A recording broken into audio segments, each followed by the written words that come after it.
ஒரு கடினமான உழைப்பாளி வந்து நான் பார்த்ததில்லை. அவனுடைய எஃபோர்ட் அந்த அளவுக்கு இருந்தது. இந்த 3 வருஷமா வந்து மஞ்சள் பேக் கேள்விப்பட்டிருக்கீங்களா? மஞ்சள் பேக் பார்த்துருக்கீங்களா? எல்லா கிளாஸும் வந்து தவறாமல் அட்டன் பண்ணுறது யாருன்னு பார்த்தீங்கன்னா எட்வின் தான் இருக்கும். மஞ்சள் பேக்கில் போட்டுக்குவான், நோட்டு புக்கு போட்டு கரெக்டாக டைமுக்கு வந்து உட்காந்துருவான். நிறைய கேள்வி கேட்பான். அதே மாதிரி கிரவுண்ட் ஒர்க்கு போகும்போது பார்த்தீங்கன்னா ஃபிசிக்கல் சுத்தமாக வராது. அவனுக்கு லாங் ஜம்ப் வராது, ரன்னிங் மட்டும் நல்லா ஓடுவான். ஆனாலும் அவனோட உழைப்பு பார்த்தீங்கன்னா ரொம்ப பெருசாக இருக்கும்.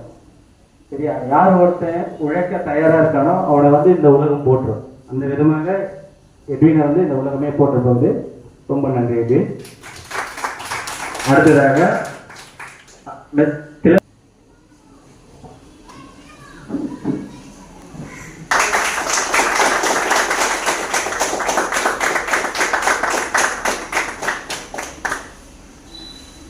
ஒரு சில வார்த்தைகளில் உரையாற்றவும். பார்த்தா திலக்ராஜ், சொந்த ஊர் மணாலி. நான் டிப்ளமோ எல்லாம் வச்சுருக்கேன். ஃபர்ஸ்ட் ஆஃப் ஆல் எனக்கு இந்த வெற்றி கிடைக்கிறதுக்கு காரணமாக இருந்த இந்த டீச்சர்ஸ் ப்ளஸ் கூட சப்போர்ட் பண்ண ஃப்ரெண்ட்ஸு, இவங்க எல்லாமே கண்டிப்பாக இருக்கலாம் கிடையாது. ஃபஸ்ட்டு எல்லாருக்கும் நன்றியை சொல்லிக்கிறேன். ப்ளஸ் வந்து நானும் பார்த்தா டெஸ்டிங் மாதிரி நானும் டிப்ளமோ தான், ப்ளஸ் கம்பெனிக்காக வந்தது தான். ஆனால் எனக்கு மைண்ட் வந்து போலீஸ் தான் இருந்துச்சு. ஆனால் அந்த ஸ்கூல் டைமை தாண்டி திருப்பி காலேஜ் வரப்போ அந்த மைண்ட் மாறிடுச்சு. ஏன்னா டிப்ளமோ முடிச்சுட்டு இங்கே வேலைக்கு வந்தோன்னா மாதம் 5,000 சம்பளத்தை பார்த்தோன்னே இது போதும் அப்படின்னு மைண்ட் ஃபிக்ஸ் ஆயிடுச்சு. ஆனால் 1 இயர் 2 இயர் தாண்டிட்டு அக்கௌண்ட் பேலன்ஸ் 0 தான். என்னடா 2 வருஷம் வேலை பார்த்துட்டோம், நமக்கு வந்து எந்த ஒரு மாற்றம் இல்லைன்ட்டு அப்புறம் தான் முடிவு பண்ணா சரி ஓகே நம்மளோட பழைய இதுக்கே நம்ம திரும்பலாம் அப்படின்னு சொல்லிட்டு தான் அப்புறம் ஆனால் முடிவு பண்ணேன். போலீஸ் தான் போகணும்னு முடிவு பண்ணேன். என் தம்பி BE ட்ரிபிள் முடிச்சுட்டு எனக்கு அப்புறம் வந்து அவன் ஃபாரினே போயிட்டான். ஃபாரின் போயிட்டு அவன் மாதம் 50,000 சம்பாதிக்க ஆரம்பிச்சுட்டான். ஸோ அதுக்கப்புறம் ஊருக்கு போனதுக்கப்புறம் அவனுக்கு கேட்கும்போது என்ன தான் கேட்பாங்க, என்னடா உனக்கு அப்புறம் வந்துட்டு அவன் மாதம் சம்பாதிக்கிறேன் இன்னும் 15-14 இருக்கே அப்படின்னு கேட்பாங்க. ஆனால் நான் என்னோட குறிக்கோள் வந்து மாற்றலை. அவன் கேட்கறது கேட்கட்டும், நான் கண்டிப்பாக ஒரு நாளைக்கு யூனிஃபார்ம் போட்டு வந்து ஊருக்கு இருப்பேன் அப்படின்ட்டு நான் இதை யாருக்குமே ஷேர் பண்ணிக்க மாட்டேன். ஊர்லேயுமே யாருக்குமே சொல்ல மாட்டேன். பார்த்துக்கலாம் எனக்கு வேறு பிளான் இருக்கு அப்படின்ட்டு நான் என்னோட தான் நான் பார்த்துக்கிறேன். ப்ளஸ் என்னன்னா ஃபஸ்ட்டு படிக்க ஆரம்பிக்கிறப்ப நான் இன்ஸ்டியூட்லாம் தெரியாது நமக்கு. ஃபஸ்ட்டு படிக்க ஆரம்பிச்சு நமக்கு ஒரே ஒரு புக்கு படித்தா போதும் அப்படின்ட்டு கணினி புக்கு ஃபஸ்ட்டு வாங்கி படிக்க ஆரம்பித்தேன். கணினி புக்கு அட்டை ஃபுல்லாக படிச்சிட்டேன். ஆனால் என்னன்னா ஒரு 6 மாதம் ஆகிட்டு அதுக்கு ஃபுல்லாக படிக்கிறதுக்கு எந்த இன்ஸ்டியூட் ரன் ஆகுதுன்னு தெரியாது.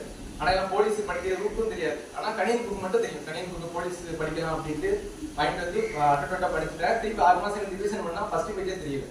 ஏன்னா அது நம்ம இவ்வளோ தூரம் படிச்சிட்டோம் திருப்பி ஒன்றுமே தெரியலன்ட்டுனா எப்படி சொன்ன மாதிரி ஒரு போஸ்ட் தான் ஃபியூச்சர் மாற்றணும் அப்போ தெரியல. ஆனால் அன்னைக்கு பார்த்துட்டு ஃபோன் பண்ண செஞ்சு சார் எடுத்தாங்க. இந்த மாதிரி சொன்னாங்க, ஃபீஸ்லாம் ரொம்ப கிடையாதுப்பா, இது ட்ரஸ்ட் மாதிரி ரெக் பண்ணுறோம், நீங்கள் உங்கள் உழைப்பு கொடுங்க, நாங்கள் எங்கள் உழைப்பு தரோம், கண்டிப்பாக ரிசல்ட் வரும் அப்படின்ட்டு தான் உள்ளே ஜாயின் பண்ணோம். உள்ளே ஜாயின் பண்ணி 1 மாதம் 2 மாதம் ஆனதுக்கப்புறம் தான் தெரியுது நமக்கு ரூட்டே. அப்போ தான் தெரியுது போலீஸ் இப்படி படிக்கணுங்க. அப்புறம் தான் ஸ்கூல் புக்கு தான் மெயினாக படிக்கணும் அப்படிங்கிறது எனக்கு இன்ஸ்டியூட் வந்ததுக்கப்புறம் தான் தெரியும். அது வரையும் நான் வந்து வெறும் நம்ம ஒரு புக்கில் படிச்சிடலான்னு இருந்தது. அப்புறம் ஃபர்ஸ்ட் அட்டெம்ப்ட் எழுதினேன். ஃபர்ஸ்ட் அட்டெம்ப்ட் வந்து எனக்கு ரிட்டனில் 59, ஃபிசிக்கலில் ஒரு ஸ்டார் போயிடுச்சு, ஃபவுல் ஆகிட்டேன் லாங் ஜம்பில். ஆனால் நான் வந்து ஃபீல் பண்ணல, ஏன்னா எனக்கு நம்பிக்கை இருக்குது. அடுத்த ஏன்னா கொஞ்சத்தில் தான் விட்டோம், 2-3 மார்க் தான், அடுத்தது கண்டிப்பாக அடிச்சிடலான்ட்டு திருப்பி அடுத்த காலத்தில் 2023 எழுதினேன். ரிட்டனில் 62, ஃபிசிக்கல் பிரிட்ஸாக பண்ணேன். ஃபிசிக்கல் பிரிட்ஸாக போகிறது முக்கிய காரணமாக இருந்த வெற்றி எனக்கு ஒரு பெரிய நன்றி. ஆனால் எனக்கு எல்லாமே பண்ணிடுவேன். ஆனால் கண்டிப்பாக மோட்டிவேட் பண்ணுறது ஆள் வேணும். நம்ம தனியாக கண்டிப்பாக பண்ணவே முடியாது. இப்போ உள்ள காலகட்டத்தில் கண்டிப்பாக பண்ண முடியாது. அந்த மோட்டிவேட் எல்லாமே வெற்றி நான் பண்ணுவார், ஜாலியாக பண்ணுவார். என்கிட்ட ரொம்ப க்ளோஸாக பேசுவார், பேசிட்டு அதே போல் சொல்லுவார். அதே போல் ஃபிசிக்கல்லையும் கரெக்டாக இருப்பார். நான் ஃபஸ்ட்டு ஏறப்ப ரோப்லாம் ரொம்ப 2 மீட்டர் 3 மீட்டர் தான் ஏறுவேன், எல்லாருமே ஏறுவாங்க. அதுக்கப்புறம் எனக்கு தனியாகவே சொல்லுவாங்க. அப்புறம் கடைசியில் டபுள் ஸ்டார் எல்லாம் பண்ணிட்டேன். என்னோட ஒரு சஜஷனால இதை நீங்கள் வந்து ஒரு ஆப்ஷனாக பார்க்குறீங்க, இது போகலாம், இதுதான் பார்த்துக்கலாம் அப்படின்னா கண்டிப்பாக கடைசியில் பார்த்துட்டு தான் இருக்கும். ஃபிக்ஸ் பண்ணுங்க, இதுதான் எனக்கு ரூட்டு அப்படின்னு ஃபிக்ஸ் பண்ணுங்க, கண்டிப்பாக வந்து சக்ஸஸ் ஆகிடலாம். என்னோட வேண்டுகோளானா திருப்பி எல்லாரும் நீங்கள் இதே மாதிரி பேசணும். எல்லாருமே போலீஸ் யூஸ் பண்ண ஆளுதான். திருப்பி நீங்கள் இது மாதிரி பேசணும்னு ஆசைப்படுறேன்.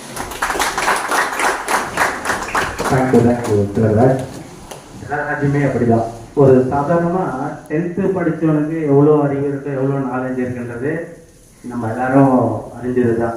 அதே பார்த்தீங்கன்னா நம்ம டிகிரி நல்லா படிச்சிருக்கான், பெரிய டிகிரிலாம் படிச்சிருக்காங்க, 3 டிகிரி 4 டிகிரி படிச்சிருக்காங்கன்னா அவன் ரொம்ப நாலேஜாக இருப்பான்றது பொதுவாக எல்லாருக்கும் அர்த்தம். ஆனால் அது அப்படி கிடையாது. நாலேஜ்ன்றது அவன் எவ்வளோ தேடுறான், எவ்வளோ படிக்கிறான், அவனுடைய விடாமுயற்சி எவ்வளோ இருக்குது, அதை பொறுத்து தான் அவனுடைய வெற்றியை வந்து சக்ஸஸ் ஆகும்.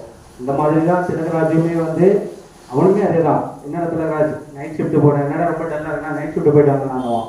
அப்படி இருந்துமே வந்து அவன் கரெக்டாக அந்த கிளாஸ் வந்து அட்டன் பண்ணுவான். ஸோ இவனுமே வந்து எப்படின்னு போலவே தான் கிளாஸை வந்து அவாய்ட் பண்ண மாட்டான். தொடர்ந்து வந்து வந்துடுவானுங்க, கரெக்டாக வந்துடுவானுங்க, எல்லா டெஸ்ட்டும் அட்டன் பண்ணுவானுங்க. நைட் ஷிஃப்ட் போனால் கூட வருவானுங்க, செகண்ட் ஷிஃப்ட் போனால் கூட இன்கேஸ் அது ஷிஃப்ட்டு வந்து கிளாஸ் அட்டன் பண்ண முடியாமே போகுது அப்படின்னா பட்சத்துல பண்ண மாட்டாங்க. இப்போ தான் ஷிஃப்ட்டு போயிட்டு வாங்க, கொஞ்சம் ரெஸ்ட் எடுக்கலாம், படுத்துட்டு அடுத்த கிளாஸ் போய்க்கலாம் அப்படின்ற எண்ணமே இல்லாமல் அந்த கடின உழைப்பை கொடுத்ததால தான் அவங்களுக்கு வந்து இந்த வெற்றியை வந்து கிடைச்சிருக்கு. யார் ஒருத்தருமே வந்து ஒரு முறை அட்டன் பண்ணால் உடனே கிடைச்சிடாது வெற்றி. பல முறை வந்து முயற்சி செய்து தான் அதை வந்து நம்ம அடைய முடியுன்றதுக்கு உதாரணம் தான். இப்போ பார்த்தீங்கன்னா அப்போ வந்து மென்டலாக வந்து ரெடி ஆகிட்டாங்க. 3 எக்ஸாமே பாஸ் பண்ணாங்க, தொடர்ந்து பாஸ் பண்ணாங்க. ஃபஸ்ட்டு வந்து ஃபிசிக்கல் சுத்தமாக வராது. எட்வினாக இருக்கட்டும், திலகா இருக்கட்டுமே பண்ண மாட்டாங்க. இப்போது பிரகாஷ் சார் டியூட்டி போவார், டியூட்டி போயிட்டு வந்து அவரால் முடிஞ்சது வந்து போயிட்டு எஃபோர்ட் போட்டு பண்ணுவார் ஃபிசிக்கல். இங்கே வந்து கிளாஸும் எடுக்கிற அந்த மாதிரி ஃபிசிக்கலாகவும் போயிட்டு கிரவுண்டில் ஒர்க் பண்ணுவார். என்ன ஆச்சுன்னா போகும்போது மட்டும்தான் அவங்க வந்து ப்ராப்பராக பண்ணுறாங்க, போகாத போது பண்ண முடியாத சூழ்நிலை வருதா இல்லை அவனுக்கு டயர்டாகி ரெஸ்ட் எடுத்துறாங்கன்றது அவங்கள வந்து மானிட்டர் பண்ணுறது ரொம்பவே கஷ்டமாயிடுச்சு. அதுக்கப்புறம் தான் வந்து அதுக்கு வந்து ஒரு நிரந்தரமாக ஒரு கண்டினியூட்டியாக அவங்கள ஃபாலோ பண்ணுறதுக்கு ஒரு ஆள் வேணும் அப்படின்னும்போது தான் நம்ம வெற்றி சாரை சூஸ் பண்ணி அவர்கிட்ட ஒப்படைச்சதால அவங்கள வந்து தொடர்ந்து ஃபாலோ பண்ணதால அவங்களால ஃபிசிக்கல் வந்து சக்ஸஸாக பண்ண முடியுது. இப்போது நம்ம இங்கே ஸ்டூடெண்ட்ஸாக நீங்கள் கூட வந்து பார்த்தீங்கன்னா ஒரு மார்க்லேயோ இல்லை ஃபிசிக்கலாக ஒரு ஸ்டார் விட்டதாலேயோ வேலை கிடைக்காம நீங்கள் வெயிட் பண்ணிட்டு இருக்கீங்க. ஆனால் இது கிடைக்கலன்றது மனம் தளராமல் திரும்ப ஹார்ட் ஒர்க் பண்ணுங்கள். நீங்களுமே இந்த மேடையை வந்து அடுத்த முறை நல்லதாக இருக்கலாம். அடுத்ததாக